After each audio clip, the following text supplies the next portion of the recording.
Buenas noches. Muchas gracias por desafiar a los elementos, a la situación de Bogotá, etcétera, y estar acá acompañándonos. Mi nombre es Mauricio Peña, yo soy el jefe de la sección de música del Banco de la República y tengo el gran gusto de estar acompañado hoy de 4 muy importantes compositores que están incluidos en las producciones discográficas que presentamos esta noche. Johann Hassler, Juan Antonio Cuéllar, Diego Vega, Francisco Sumaqué.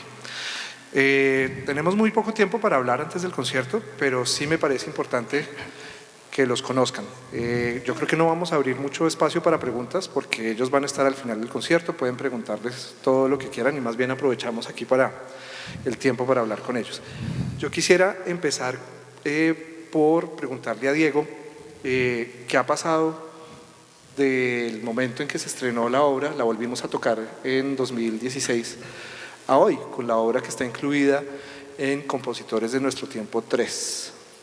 ¿Qué ha pasado en qué sentido? Con la obra. Bueno, la obra se tocó aquí en la Luis Ángel, se estrenó en Medellín, se toca aquí en la Luis Ángel, fue el estreno, luego se tocó en Francia por el mismo grupo que la grabó, y luego se hizo por un grupo diferente en la Sala Teresa Carreño en Caracas en 2011, luego se hizo un intento en Las Vegas pero no funcionó muy bien y eso es todo, y luego se hizo aquí cuando se grabó. ¿Por qué no hablamos un poquito de los riesgos que es hacer esa música nueva y Claro. de esa experiencia, de las distintas experiencias? Porque hay un elemento muy interesante que quizás puedes comentar un poco, que es enfrentarse a un órgano distinto. O sea, la obra Claro. se escribió explícitamente para el órgano de la sala de conciertos, Ajá. pero se ha tenido que enfrentar a un órgano en distintos países. A muchos órganos, sí, y en general la gran dificultad de la pieza es que requiere de un asistente para el organista, porque hay cambios de registros muy rápidos y siempre desde el comienzo se concibió que requeriría un asistente para el organista. El registro del órgano como tal lo acordamos entre Pascal y yo. Pascal, la persona que grabó la obra, y digamos que gracias al conocimiento de Pascal y el amor de Pascal a los órganos de la catedral y aquí el de la Luis Ángel, pues se ha podido hacer muy exitosamente en órganos de muy diferentes clases, pero sí es una gran dificultad escribir para órgano, además del hecho de que no hay organistas, ¿no? Hay muy pocos organistas en algunas partes del mundo y es difícil conseguir que se toque. Yo debería aclarar que empezamos como acelerados. La obra de Diego es una obra para quinteto de metales y órgano. Pascal Marceau es el organista francés con quien hemos trabajado muchísimos proyectos. Él la grabó con el Quinteto de Metales de París, que incluye a excelentes músicos franceses, entre ellos el trompetista Clément Saunier. Y en ese disco quedó grabado fabuloso, quedó muy buena la grabación, que además es bien interesante porque la obra se grabó 6 años después de haber sido estrenada. Entonces, en el banco venimos en un proceso de actualizar las grabaciones para incluir aquellas obras que no habían sido grabadas. Todavía tenemos algunas pendientes, entonces por eso salen 3 discos de una. En ese mismo disco está la obra de Juan Antonio, que escucharemos hoy, además en interpretación del Lincoln Trio, que fue el ensamble que la estrenó, la grabó y la ha seguido interpretando. Entonces, del estreno a hoy, porque la volvimos a escuchar el domingo pasado, ¿qué ha pasado con esa obra? ¿Se ha cambiado algo? ¿Han seguido en conversaciones? ¿Cómo se llama la obra? ¿Evoluciona la obra en interpretación, en ajustes, en apropiársela al grupo? Sí, primero pues que todo, gracias, es un honor compartir el escenario con Diego, el maestro Sumaqué, con maestro Johann. Es primero que todo un orgullo ser parte de la colección de obras comisionadas por el Banco de la República. Creo que es realmente lo más prominente del país al respecto. Y pues diciendo eso, pues quiero también agradecer al banco haber escogido al trío Lincoln de Chicago para hacer el ensamble que estrenó la obra y que a ellos les gustó tanto la obra que la han tocado numerosas veces. Es una obra que es un tema con variaciones, pero también está estructurado en 3 partes, en 3 movimientos. Y el último movimiento lo han utilizado ellos como ancor en numerosos conciertos que han tenido. Me contaban el domingo que nos volvimos a ver después de algunos años que no saben cuántas veces han tocado ese movimiento, que ellos calculan que más o menos unas 100 veces lo han tocado como ancor. Adicionalmente, ya formalmente el trío incluido dentro de programas en diferentes festivales que iniciaron el año en el que se estrenó. O sea, después del estreno ya tenían programada la obra en 3 festivales, incluyendo el Festival de Ravinia, que es el festival que promociona la Filarmónica de Chicago. Y pues digamos que en manos de ellos ha tenido una vida muy interesante y fue muy bonito oírla nuevamente porque ciertamente en comparación con la versión original, digamos, del estreno, la versión de ahora es una versión mucho más natural, mucho más orgánica con el trío. Yo creo que se sienten más cómodos tocando esta obra que, con muchas disculpas debo decir, que es sumamente difícil de tocar. Pero también ha habido interés en otros grupos. Hay un trío que se llama el Bogotá Piano Trío, y ellos han tocado la obra ya unas 6 veces y la van a tocar nuevamente el 14 de diciembre en otro concierto aquí en Bogotá. O sea que pues ha tenido su vida propia y se ha escuchado, y ahora con la grabación esperamos que mucha más gente pueda oír estas obras, la de Diego, la mía y la del maestro Jesús Pinzón, que están en este mismo disco, que fue una de las primeras comisiones, digamos, de esa etapa inicial de comisiones del Banco de la República. Debo también señalar, para los que no lo saben, buscamos siempre que las obras que encargamos, este es un proyecto que ha sido consistente desde más o menos mitad de los años 90, que el estreno lo haga un ensamble, digamos, de carrera internacional, o sea, un ensamble que tenemos fe que pase esto, que se enamore de la obra y que la lleve por el mundo. Entonces, por eso pues trabajamos con Pascal Marceau y el Quinteto de Metales de París, con el Lincoln Trio. En el caso de una obra que le encargamos al maestro Andrés Posada, el estreno lo hizo Juanita Lascarro, con Alejandro Roca, y la Cancillería pues ha sido fundamental en llevar esa obra a distintos festivales y salas de concierto en el mundo. La otra serie que tenemos y que lanzamos, el segundo volumen y el tercer volumen hoy, es una serie que empezamos con el disco dedicado a Luis Rizo Salom. Es una serie que se llama Retratos de un compositor, y este es un concierto que hacemos desde 1997, todos los años, con algunos hiatos por ahí, pero dedicado invitamos a un compositor a que nos muestre lo que él o ella quieran mostrar de su obra de cámara. La idea es tener obras en distintos formatos, de distintas épocas, de distintas estéticas, y eso se convirtió con el disco de Luis Rizo Salom en esta serie que hoy lanza estos nuevos capítulos. Entonces quería preguntarle a Johan, pues que ya lo hemos hablado en otras charlas, pero tenemos un nuevo público. ¿Cuál es el espectro que recoge ese disco que presentamos hoy? El espectro de tu obra, de tu estética, de tus inquietudes. Sí, las obras más tempranas que están en el disco son de 1997 y la más reciente terminada en 2014. Entonces ese es el espectro. Y se ve ahí, hay 2 obras de 97 justamente y otras de principios de este siglo, 2004-2005. Entonces se ven los 90, primera década del siglo XXI y segunda década del siglo XXI también. Tenemos 3 décadas de obras ahí.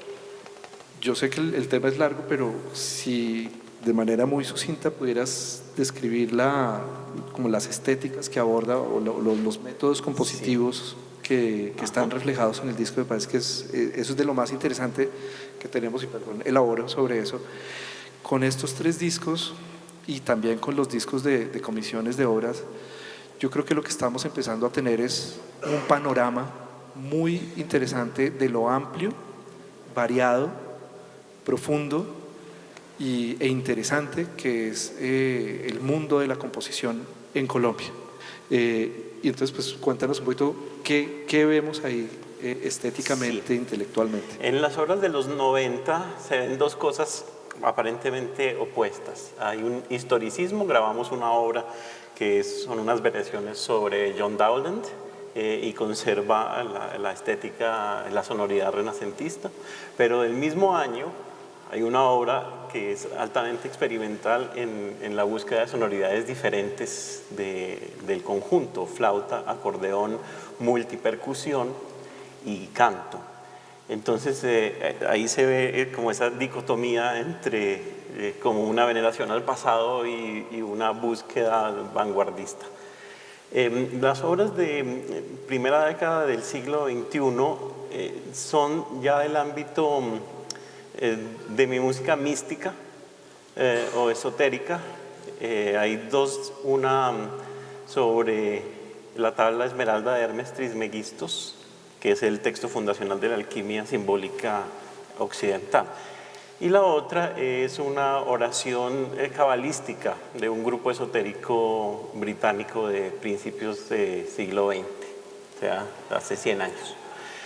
Y la obra más reciente en el disco es mi cuarteto número 6 de 2014 y con esa obra buscaba yo de manera bastante consciente, pensándolo ahora en retrospectiva, cerrar un largo capítulo con esa tensión entre el pasado y el presente. Y escucharán esta obra hoy donde empieza más o menos moderno, pero luego pasa algo en la parte central donde se desconfigura el sentido de en qué época estamos. Muy bien. Y la misma pregunta, Francisco, ¿qué vemos en este disco que presentamos hoy, en tus obras, por épocas, por estilos? ¿Cómo describirías el viaje que yo creo que es escuchar ese disco? Buenas noches a todos, estoy feliz de estar aquí el día de hoy. La verdad es que este disco es absolutamente una novedad en Colombia, porque acá se me conoce en distintos ámbitos, el ámbito de la música, digamos, orquestal, de pronto bandística y también de la música popular. Pero de la música de cámara, poco. He hecho algunas presentaciones en música de cámara, pero este es quizá en Colombia el primer disco de música de cámara. La gente no conocía o no conoce, digamos, los aficionados a la música elaborada, a la música erudita, no conoce tanto esta faceta. Para algunos será una sorpresa. Y allí hay de todo, ¿no? Hemos querido mostrar una paleta musical amplia, desde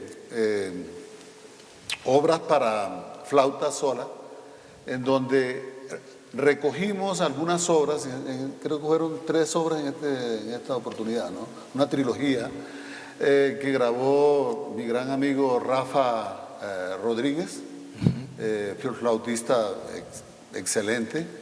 Y son obras que yo dediqué a mi hijo, es decir, vivía, en esa época era diplomático en Bonn, en la ciudad de Bonn, Alemania, y mi hijo, que era un niño aún, participaba en unas actividades que se llamaban Jugendmusiziert, y en esas actividades había presentaciones, había concursos, había, en fin, una serie de cosas. Y yo escribía la música para él, sobre todo como lo conocía, utilizando en qué le iba mejor a él, qué cosas, qué trucos sabía hacer, y funcionaba porque le iba muy bien en los concursos.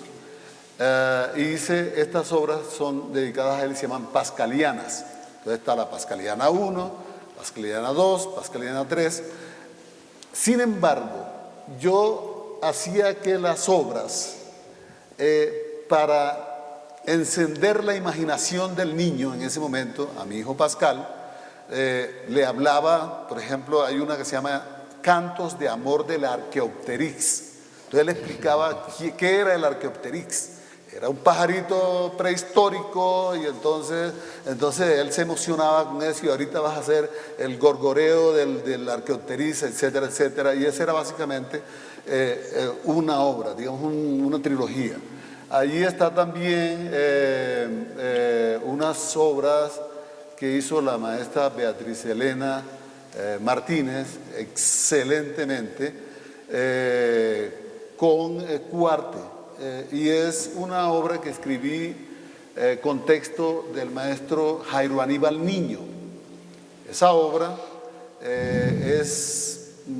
habla de la realidad social colombiana, sobre todo del problema de secuestro.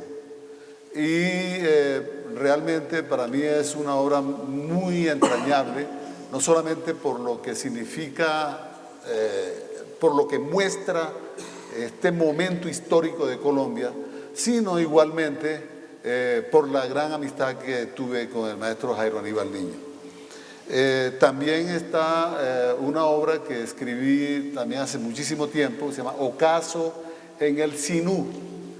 Y esta obra es para violín y piano y está basada o la compuse muy temprano y está basada en que yo iba cada tarde allá en Montería a un recodo del río para ver el ocaso cuando se ponía el sol, y daba unos visos muy extraños y muy fantásticos cuando en esa parte había selva, mucho verde en ese río. Y a mí me encantaba, cuando todavía era un niño, poner la cabeza no vertical sino horizontal, y me parecía que cuando hacía yo esto yo podía vislumbrar, imaginar una sociedad y una cultura sinú prehistórica en donde la gente convivía y se amaba y existía la paz y existía. Entonces esa obra habla fundamentalmente de eso. El maestro Federico Hoyos, que también está acá con nosotros el día de hoy, hizo una interpretación magistral con Héctor Pinzón al piano. Estoy muy orgulloso de ese trabajo, de verdad. Y hubo otra trilogía que ocurrió, lo hizo el grupo de percusión Huancara. Maravilloso. Esa trilogía es como una cosmogonía de los pueblos amazónicos, de los pueblos indígenas, de cómo ellos conciben la creación del mundo. Creo que esto es, para mí, a mí me conmueve mucho esa obra, porque tiene la inspiración, digamos, de instrumentos indígenas, pero tiene la imaginación no solamente de los pueblos, del pueblo indígena amazónico, sino de los pueblos indígenas desde el Canadá hasta la Patagonia, porque siempre me fascinó este mundo y esta filosofía, esta manera de vivir de los pueblos indígenas, de respeto a la naturaleza, de respeto al agua, de respeto a la selva, a la tierra, a la madre tierra y todo eso. Y es lo que intento mostrar ahí con la mayor pasión posible. Y por último, creo que está una obra que se llama Elegía de la Anaconda. La anaconda es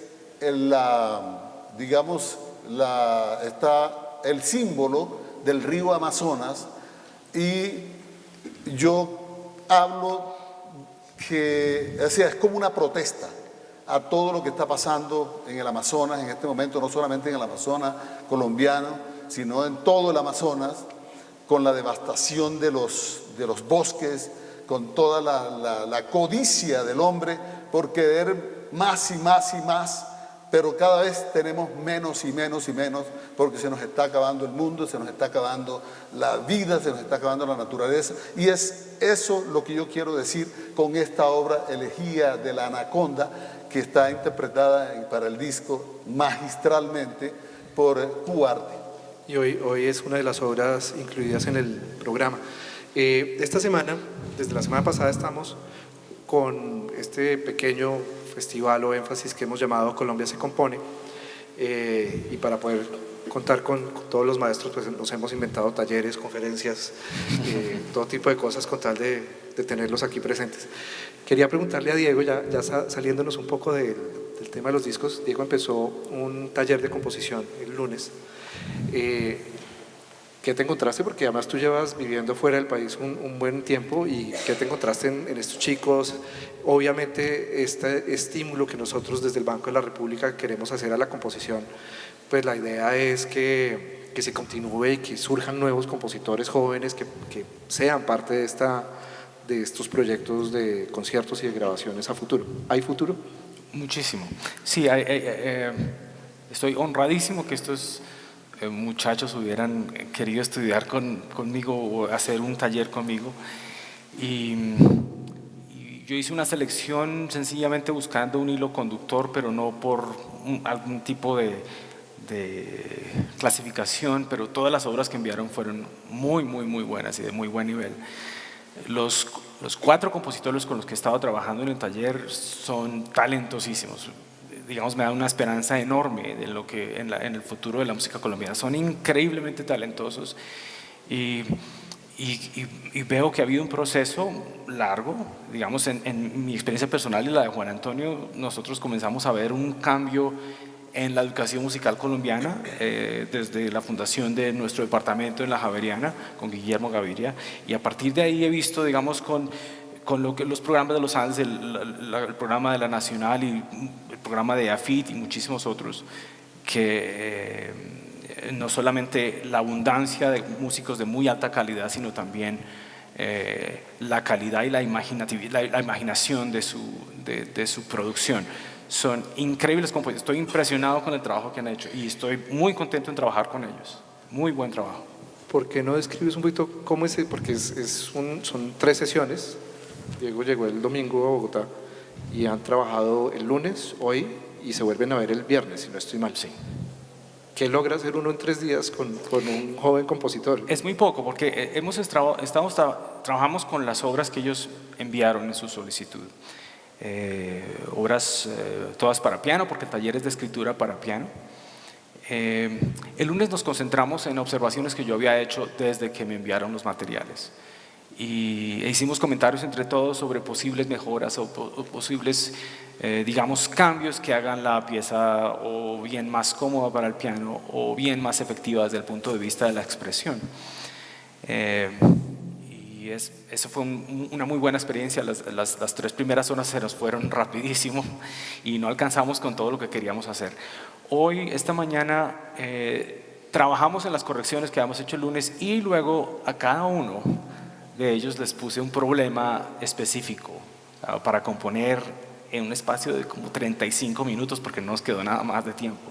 Les di a cada uno un problema de composición específico, y ellos fueron cada quien a su piano y compusieron un estudio, 2 sistemas, muy poquita música, pero lo que se alcanza a componer en 35 minutos, hicieron unos trabajos increíbles. Escuchamos las obras aquí, tocaban vivos aquí en la sala, y el viernes vamos a trabajar en la grabación para el registro de estas obras que presentaron para su solicitud para el taller, y eso es todo. Brinco un poquito, pero muy conectado, Juan Antonio.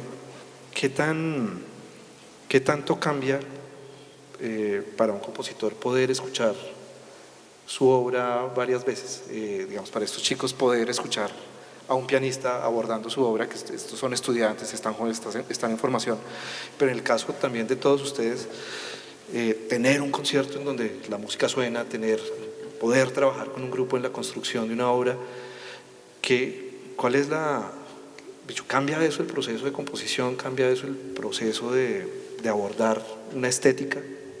Definitivamente.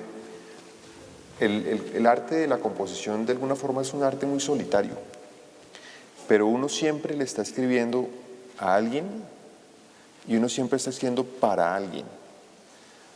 Y lo que hemos aprendido en los últimos años en la universidad es que al tener el estudiante la experiencia, así sea corta y así sea, digamos, no de tan buena calidad, de interpretar su música y grabarla, esa experiencia es altísimamente formativa, porque genera un caer en cuenta por sí de lo que funciona mejor, de lo que no funciona tanto, de lo que fue difícil, de lo que fue difícil y tuvo buen efecto, lo que fue difícil y no tuvo efecto, lo que fue fácil y tuvo un tremendo efecto, porque finalmente uno lo que quiere es comunicar al público unas emociones que si el mismo intérprete no las comparte y no se emociona haciéndolas, no van a llegar. Entonces, cuando uno trabaja con músicos, pues obviamente de la calidad del Lincoln Trio y de los demás ensambles que han sido vinculados a este proyecto, pues uno mismo como compositor profesional, no como estudiante, aprende muchísimo y tiene la oportunidad en esa interacción de revisar aspectos de la obra que le permitan a la obra ser mucho más elocuente, llegar mucho más directamente al público y ser mucho más entretenida o mucho más interesante físicamente para los músicos. A veces a uno se le olvida como compositor que el hacer música es un ejercicio físico y que involucra una gran cantidad de aspectos del cuerpo humano, la mente, el espíritu, la emoción y también los músculos. Entonces, cuando uno trabaja con músicos de cerca, aprende realmente la verdadera naturaleza de la música. Pero la mejor experiencia es cuando uno trabaja con los músicos y además siente la recepción que tiene el público de la obra de uno. Esa es realmente la experiencia completa. Acabo de acordarme que he ido a un par de recitales de distintos semestres de compositores de la Javeriana y es muy divertido porque es escuchar a compositores jóvenes enfrentándose al público con un ensamble que toca también de estudiantes. Obviamente son obras que están en proceso, pero es realmente divertido ver qué le gusta a uno, qué le pega, qué no funciona también. Es una muy buena experiencia. Yo no sé si ustedes comparten conmigo esto, pero a mí siempre me pasa que me da un poco de susto en el primer encuentro con los músicos. Siempre me ha pasado eso. Yo nunca he llegado confiado a ninguna de estas oportunidades. Y a medida que empieza a surgir la obra, empieza uno a sentirse pues cada vez más a gusto. Pero igual angustia siente uno cuando está uno sentado en el público y salen a tocar la obra de uno. A mí siempre me pasa, me da un cierto dolor de barriga cuando pasa eso. Y es porque realmente uno se juega sus sentimientos, sus emociones, sus conceptos, sus ideas, tanto con los músicos como finalmente con el público que recibe la obra. Y otro asunto ahí, Juan Antonio, es que pienso yo que una composición es una hipótesis, ¿no? Es algo que uno cree que tal vez funcione, pero no lo sabe, no tiene la demostración de la hipótesis, hasta tanto no lo pone alguien en su cuerpo, en su instrumento, y entonces ahí ve uno, sí, yo era pianista, pero no de la calidad de entonces pues claro, no tenía en cuenta estas técnicas o estas posibilidades o estas limitaciones para mí no son para el músico intérprete profesional y más en el caso de los instrumentos que uno no toca, sino que uno estudia teóricamente. Entonces, una obra nunca está completa hasta tanto no está en el cuerpo de alguien más que la va a tocar, sea en instrumento o en canto. Y yo recuerdo aquí cuando hicimos la grabación, pues yo me llevé mis partituras rayadísimas y en mis archivos de partituras tengo la carpeta que dice obras después del concierto, ¿sí? Porque es diferente la partitura de antes del concierto, no en un sentido de lo más básico de la música que son las alturas y las duraciones, eso queda igual, pero cosas de interpretación, de cómo se maneja el arco, velocidad de ataque, otro tipo de cosas más sutiles que en esa hipótesis inicial que uno plantea con una partitura no las incluye, porque no maneja el instrumento, pero quienes lo manejan le dicen, bueno, así, o asá, o de este modo, o de este otro. De ese tercero, ¿cómo se escribe? Y entonces ahí están mis versiones de las obras completas, terminadas, solo ocurren una vez, han pasado por el cuerpo de algún músico. ¿Todas las obras del disco se habían ya estrenado antes del concierto o hubo alguna que fuera estreno para el concierto en particular? Bueno, el cuarteto fue estreno en ese concierto. Hoy va a ser la segunda vez que se toca. Y las otras se habían estrenado en el extranjero al menos, pero no tenían estreno en Colombia varias de ellas. Fueron estreno en Colombia en ese momento. Y es un gran cuarteto. Sí, es un gran Además, cuarteto. el otro día me encontré silbándolo por ahí mientras hacía el desayuno. Ah, el cuarte, digo yo, no. No, pero el cuarteto de Johan es No, un gran el- cuarteto el- también. el conjunto es un y el gran cuarteto, conjunto, y el como ya dijo cuarteto el cubano maestro. también es muy bueno. Sí, sí. Pero en serio, yo creo que les va a encantar el cuarteto de Nostalgias del 19. En el caso tuyo, Francisco, ¿todas las obras se habían estrenado ya o había alguna que...? Sí, a ver, la Elegía de la Anaconda la estrenó el cuarteto de la radio de Colonia, Köln. Y no solamente lo estrenó, sino que lo grabó igualmente y salió en Alemania esa versión en alguna casa disquera alemana.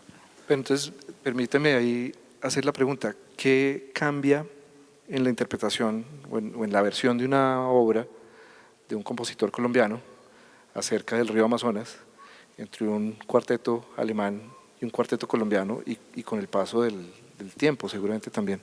Bueno, tuve la suerte que el cuarteto de Colonia fuese dirigido por el amigo Kurkowski, que fue concertino de la Orquesta Filarmónica de Bogotá y gran amigo mío.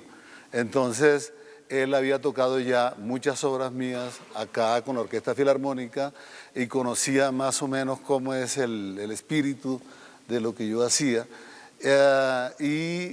Bueno, él peleó y defendió la obra porque tenía un violista francés a quien regañaba constantemente, no sé por qué, porque me parecía fantástico, ese Por violista era o por maravilloso. francés, una de las dos. Violonchelista, pero lo importante era que tuviera ese espíritu, ¿no? El espíritu y que conservara el espíritu de esa obra, y yo creo que lo lograron.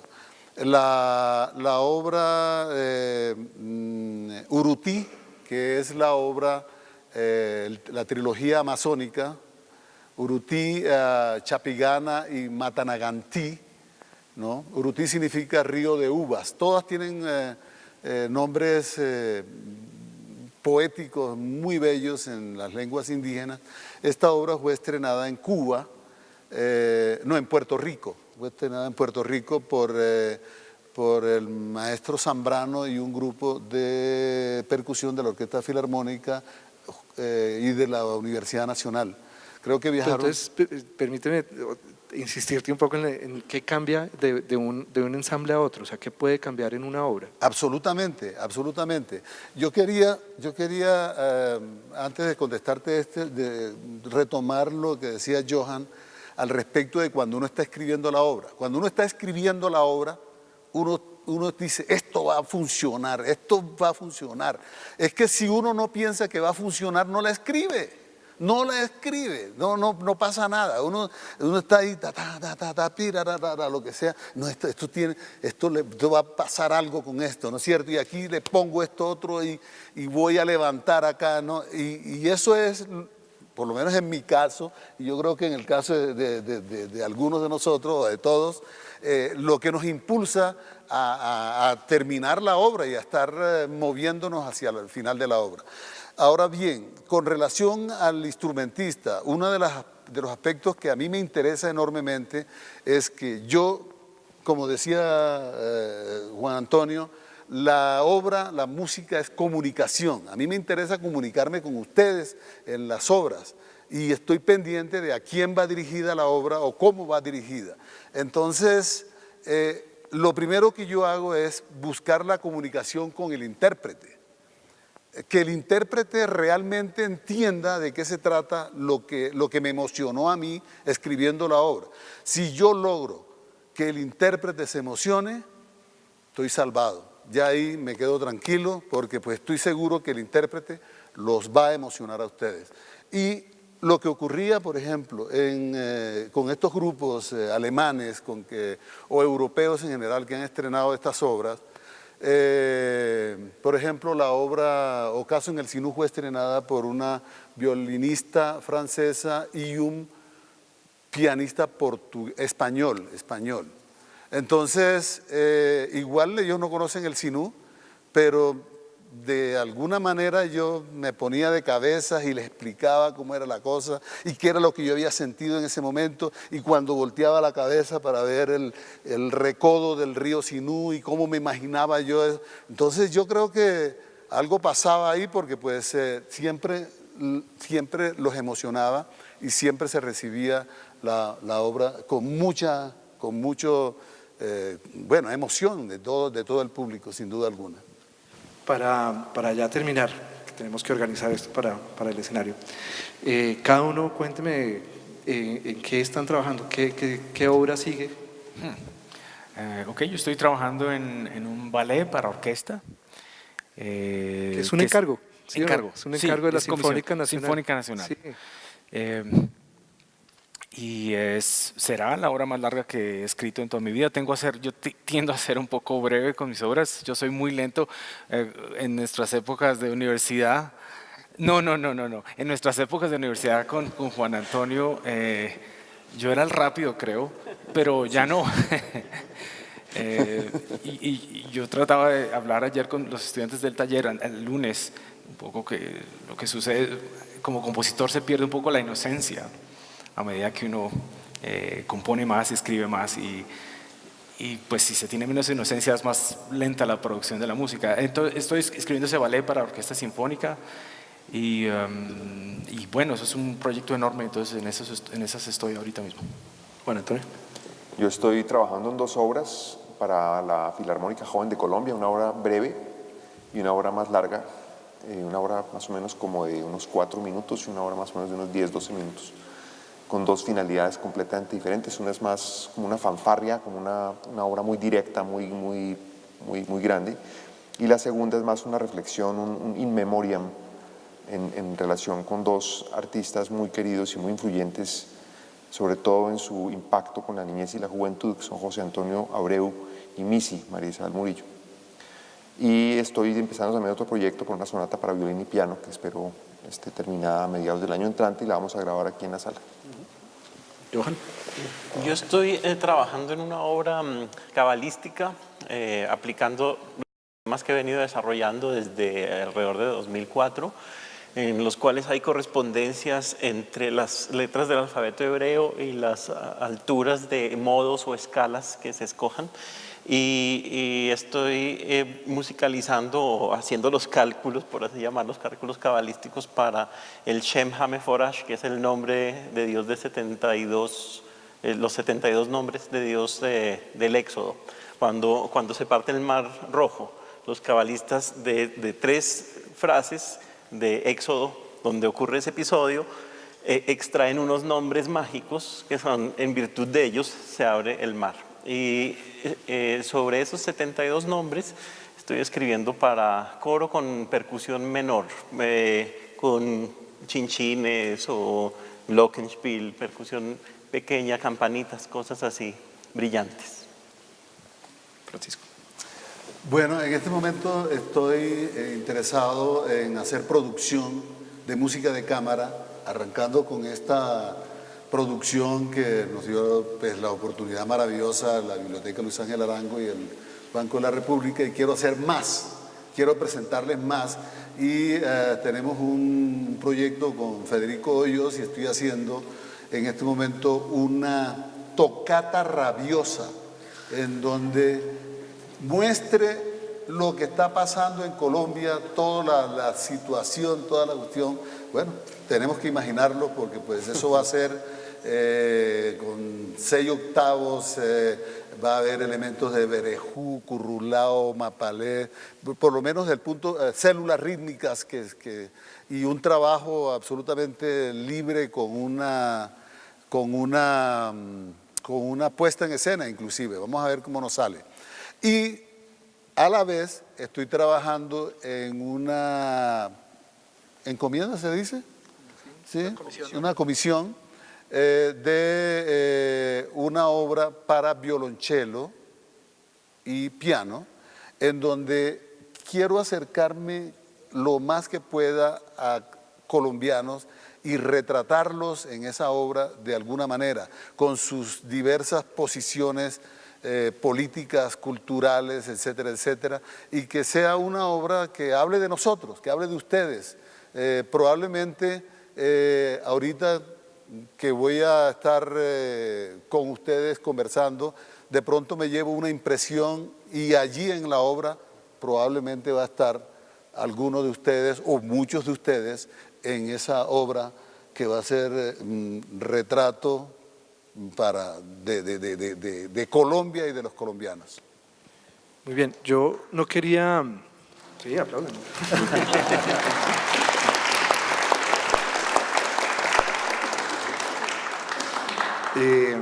Nos toca cerrar, pero yo no quería irme sin contarles pues, que hay una obra adicional del maestro Jesús Pinzón, quien ya falleció, está incluida en el disco Compositores de Nuestro Tiempo 3, uno de los importantísimos compositores colombianos, trabajó en Europa, colaborador con la Filarmónica de Bogotá, tiene varias obras orquestales bastante importantes y esta es un encargo del Banco de la República. Y la interpreta el ensamble CG, Rodolfo Acosta, el director del ensamble, nos acompaña hoy. Entonces, pues muchas gracias por acompañarnos, muchas gracias Johan, Juan Antonio, Diego, Francisco. Gracias. Esperamos que disfruten los discos, esperamos que los compren, desde luego. Y cuéntenles de esto a sus amigos, compositores. La música realmente vive aquí, escucharla en vivo es muy especial. Tenemos un recital bastante bonito, tenemos una obra de cada uno de los discos, una de ellas interpretada por el Lincoln Trio, la obra de Juan Antonio, el cuarteto de Johan, el cuarteto número 6, Nostalgias del 19, que lo interpretará el cuarteto Coarte con Beatriz Elena Martínez, y la elegía de la Anaconda también, con el cuarteto Coarte, la obra de Francisco. Los invito a que los aborden a ellos ahorita en el foyer, los llenen de preguntas y que intercambien números telefónicos y de todo. Entonces, muchas gracias por acompañarnos, bienvenidos. Gracias.